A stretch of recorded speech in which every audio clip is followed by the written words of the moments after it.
All right. Day 3 of the DNC convention. We have Oprah Winfrey. We have Cuomo. We have pundits. We have good old Bill Clinton. We have hypocrites all across the board speaking out, showing their wazoos because they're absolute hack frauds. And let's face it, the DNC convention is nothing more than an overpriced event. And pretty much, in my opinion, yes, okay, Kamala's got the whole liberal blue wave behind her. But all in all, these celebrities didn't do you guys any favors. Now, again, I'm going to call the selection 50-50. It all depends who could pull out the most voters, Trump or Kamala. And then once election night's over, whoever will be sitting on the throne, just know this. The problems that we face during this year will follow us after in 2025. I know, that's a downer. But you want to know what's a real downer? Kind of being embarrassed.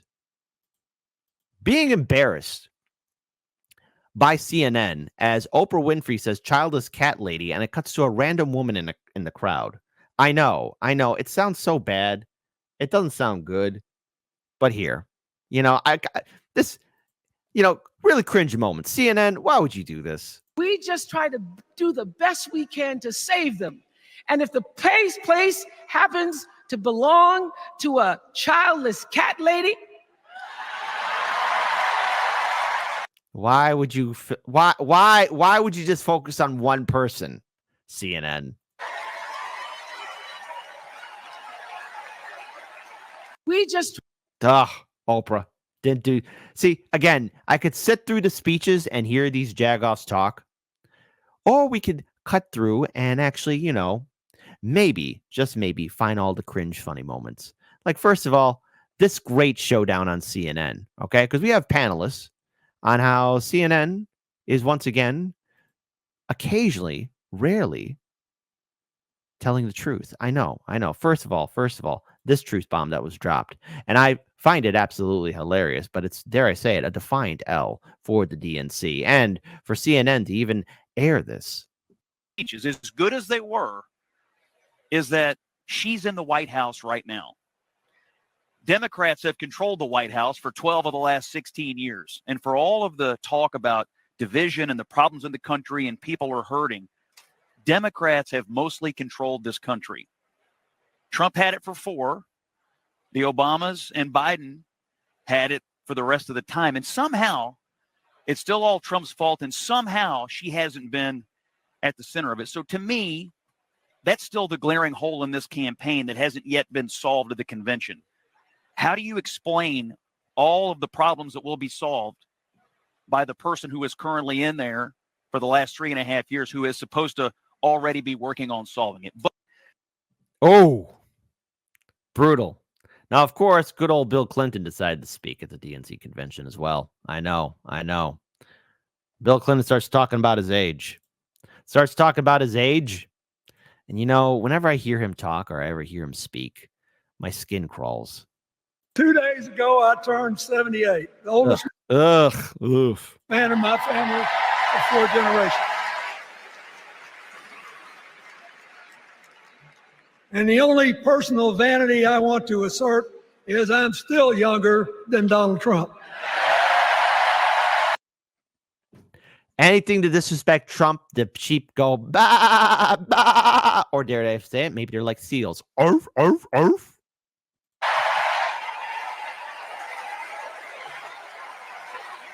Last night. Yes, of course, because what better way to feel good about yourself than, talking about Donald Trump, because that's all it is. Everything's Trump's fault. The reason why you lost your job, Donald Trump. The reason why your car got broke down, Donald Trump. The reason why you lost your house, Donald Trump. It's all Trump's fault. I mean, Bill Clinton said one true thing. We're leaving here with a load off our shoulders. Of course, the load is Joe Biden. I mean, he said it out loud. And that to me is the principal issue of this convention. A whole bunch of people came here dreading it, or they would have been dreading it, and now they're leaving thinking they're in the game. They're not in the game. The reason why they're not in the game is because, let's face it, under Bill Clinton and Barack Obama, we lost a lot of our freedoms. We saw the rise and control of neoliberalism on steroids. We've seen our entire neighborhoods and communities, cities, small towns, our infrastructure fall apart before our eyes.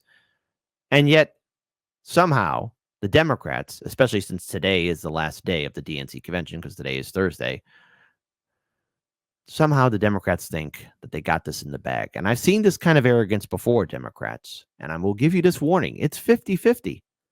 Because later on in this show, we're going to be talking about the oh-so-fantastic jobs report. That's right, the jobs report.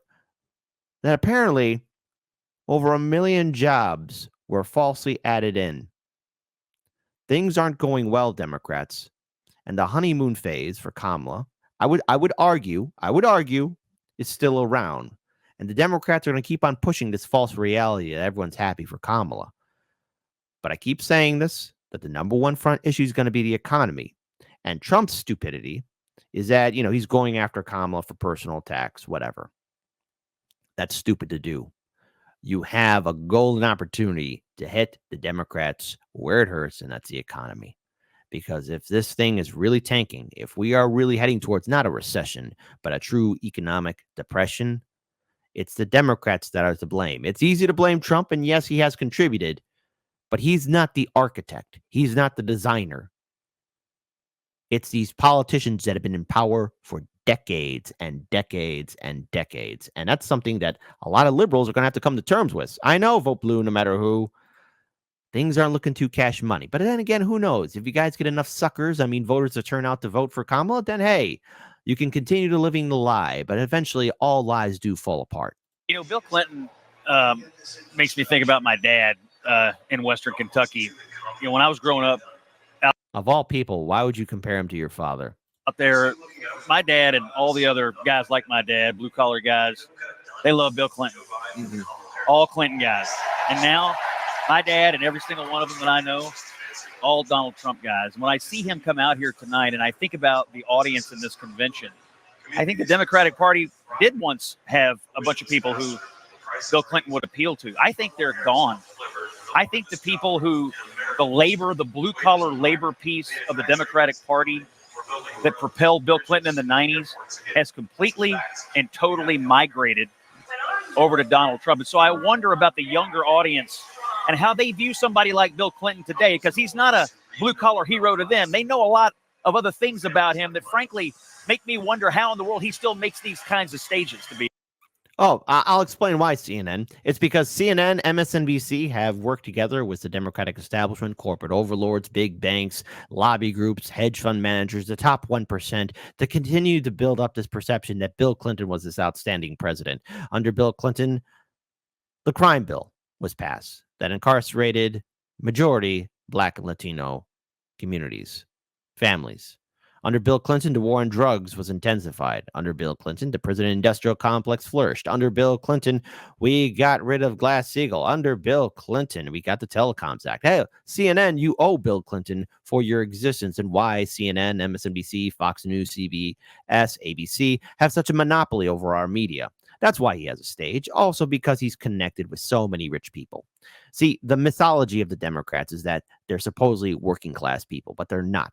Ever since Reagan cleaned their clock, boy, oh boy, were the Democrats super, super excited to get that cool cash money and break away from their promises like they always have, like an abusive spouse would. Now, of course, I'm going to get some comments from the vote blue no matter who crowd. Why don't you disrespect Republicans? Why don't you talk? Why weren't you talking about the Republican convention? Because what more can I say about the Republicans that haven't been said already? What more can I say? There's nothing more I could say about the Republicans.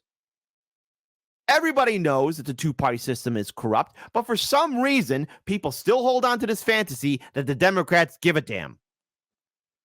And I'll be playing a video from good old Cuomo about, I guess he's finally getting this mindset that, oh my God, there's corruption in the Democratic Party. Oh my God, apparently, those seats in which the Democratic establishment are in cost $500,000. I guess maybe the Democratic Party may not be this great working class party. Here, Cuomo, take it away, buddy. By the way, wasn't your brother and father also governors and part of the Democratic Party too? Right? No? Yes? Don't act stupid on me. A big theme here at the DNC is that they're going to go after corporate gouging. and they're going to go after corporations, whether it's in taxes, largesse, loopholes. The RNC, we heard the same thing. They're going after the elites, the two sets of rules. Let me reveal a reality to you that has to be spoken to here. Okay. I hope you're sitting down for this, because Cuomo's going to give us a reality check that apparently the Democrats are not working class supporters. Color me shocked. Okay. These are the soldiers. These are the men and the women that go back to their constituencies and their communities, and they fight. They take time from their jobs. They take time from their families. Republicans and Democrats alike, that's what they do. They need to charge these people up. They need to be able to get them on board. But there's another reality that is literally looking down on them. Greg, look at the ring of sweets, okay? This is not unique to Democrats. There is a game of money. When people talk about uniparty, we are strangled by the money reality in our politics. Those suites start at 500 grand. You think there's like a teacher group up in there? You think it's like the Cub Scouts of Columbia County, South Carolina, that's up in those boxes? No, genius. Everybody knows that those suites cost money, like lots and lots of money. Like, we get it, because you were part of that club, genius. Your brother, your father. Didn't you help out your brother, you know, way back in 2020, we had that scandal about women coming forward, and you were kind of giving him advice. Last I checked. But hold on. This is the new stick that a lot of these pundits are realizing. They're realizing that a lot of people aren't a big fan of corporate media. So they're now trying to come off as like, guys, did you know that the Democratic Party is corrupt? Guys, did you know that the DNC is filled with all these corrupt individuals? How is it that Bill Clinton's on the stage? Bill Clinton's lost all of his old base, because all of his old base is now Trump supporters, and young people don't like him either. There's a lot of reasons why people don't like Bill Clinton or the Democrats. For Bill Clinton, you know, there's a scandal sort of flying around him where he knew a guy, first name Jeffrey, last name E. Apparently a lot of celebrities and politicians knew him too. Some of them are lobbies and good things. The media boxes, you think they're free? Why do you think I'm on the floor? Oh, were you not invited? Did they not invite you in, Cuomo? Oh, Fredo. Fredo, did they break your heart, Fredo? They broke your heart, didn't they? News Nation is not a broke company. Nexstar is a massive organization. We are corporate media. We don't have Hold on. Did you really say, hey, we're not a broke company and that we are corporate media? Hold on. I got to listen to that again. Since you think they're free, why do you think I'm on the floor? News Nation is not a broke company. Nexstar is a massive organization. We are corporate media. Yo! Yeah! There you go. Oh, my God. Did he really say we're corporate media? Did he really say that? Chat. Did you guys hear that? The corporate media. Oh, my God. I will be raising the volume on this because I know that the volume is a little low. But, oh, my God. You've got to be kidding me. Yo, say that again one more time, Cuomo. Fredo. When you're talking about the business, you got to keep it a little quiet. Why do you think I'm on the floor? News Nation is not a broke company. Nexstar is a massive organization. We are corporate media. We don't have one of those boxes because that's the... Yo, we are corporate media. Chris Cuomo, we are corporate media. Game. You pay to play. Those boxes are filled with the same people that they say they're going to regulate. They are literally looking down on the faithful and being told, yeah, we're going to break down on them. We're going to make them pay their share. They paid $500,000, $700,000, $1 million, $1.5 million to have those seats. They get hotel suites that are probably gifted to the party. And the same thing is true with the Republican side. And they're going to take them down. They're going to change how it is. They are looking down from on high at the people who make the difference in their communities. And that is the reality of politics. Cuomo, you were part of that club, you genius. Oh, my God. Wow. Don't you stop, sunshine. And I had my producer walk around and show you those suites. Now, they're not all the same. They're not all the same. But the reality is, in 2000, They spent $300 million on presidential campaigns. 24 years later, you know what they're expected to spend? $10 billion. Do you know how much money Harris has raised in the last couple of weeks? Hundreds of millions. And that's success. A lot of it's small donor, a lot of it isn't. The most dangerous money in politics is now legal money because of Citizens United. Whoa, are you just figuring this out now? Shoot, I feel like I've been in the trenches for like 8 years now, and all of a sudden reinforcements are coming. Hey, I thought you guys forgot about us. Yeah, Citizens United. It's a freaking thing. Eric Cruz tips $5. All I know is I'm voting for joy. Joy. I'm taking the blue pill and going back to brunch. America's fine. No worries. Eric, stay tuned because we're going to be talking about that jobs report. No one try not to cry because I think we are due for a depression. You've got to know this. The idea that they can fight against it is almost laughable. It's almost laughable. So look and listen when you are told these things. Yes. Case in point. Tell us again about News Nation. Sure. News Nation is not a broke company. Nexstar is a massive organization. We are corporate media. We are corporate media. Thank you, Cuomo. Thank you. But I do want to pull up something else here. Now, she wasn't invited to speak at the convention, and this probably didn't take place yesterday, but I'd be wrong not to include her. Give it up for the first person who threw her hat in the race for the 2024 Democratic primary run. Marianne Williamson. Was RBN correct about you the whole time? The answer is yes. It's our turn now, and we're not going to let anybody in any way make us swerve off course. And that should mean my fellow brothers and sisters, my fellow Americans. It should all. Why is she talking like that? AOC's coming up with an accent. Now her? Like, what the hell? Also mean the DNC. Let them know we're here. Let them know we're here. Let them know we're here. And let them know that we want Kamala to win because we do not want Donald Trump to win. On the other hand, if all we do is win and we don't take on these larger issues, if we don't remember what FDR said, he said we wouldn't have to worry about a hostile takeover by fascism as long as America democracy delivers on its promises. We better deliver on its promises, and we shouldn't let anybody stand in our way, and we shouldn't let anybody gaslight us so we don't see what's going down. Thank you very much. Oh my God, that was cringe. But hey, do you want to see hypocrisy? So there was a video of a sheriff. I want to give it up for Vigilant Fox for finding this gem of a Texas sheriff who endorsed Kamala. You want to see hypocrisy? Here's hypocrisy. This guy spoke at the DNC. Now, Kamala, on the other hand, has been fighting border crime for years. She's gone down to Mexico and worked to stop the traffickers. And when the traffickers didn't stop, she put them in jail. Tell us about what you are asking for. What are your needs? Well, right now, thank you for having me, first off. So this was in 2022, the video that's in color. Right now, what I'm asking for is for the president or a member of his administration that can make decisions to come down and talk to not just me, but at least 12 other Texas sheriffs from major counties in the state of Texas that are dealing with this issue firsthand.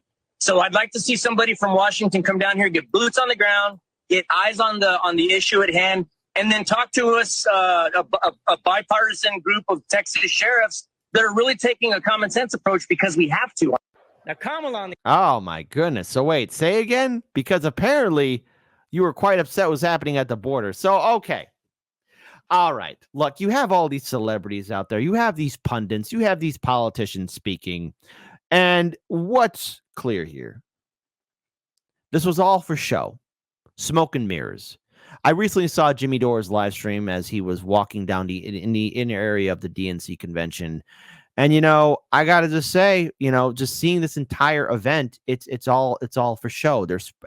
They made this whole city look nice, especially by the United Center in McCormick Place, in order to make it seem as though somehow somehow, some way, the Democrats were going to have this plan and show America that they're a strong, efficient party. But they're not. And what we're learning here is that you have the people in the high echelon of society willing to put on this show and act like snake oil salesmen to the American people. Meanwhile, you have the uncommitted voters. Remember them? Well, they were denied a chance to speak at the DNC convention. So much for a party of peace and love. Those 4,000 protesters on the first day at Union Park, well, there was more of them outside than inside the DNC convention.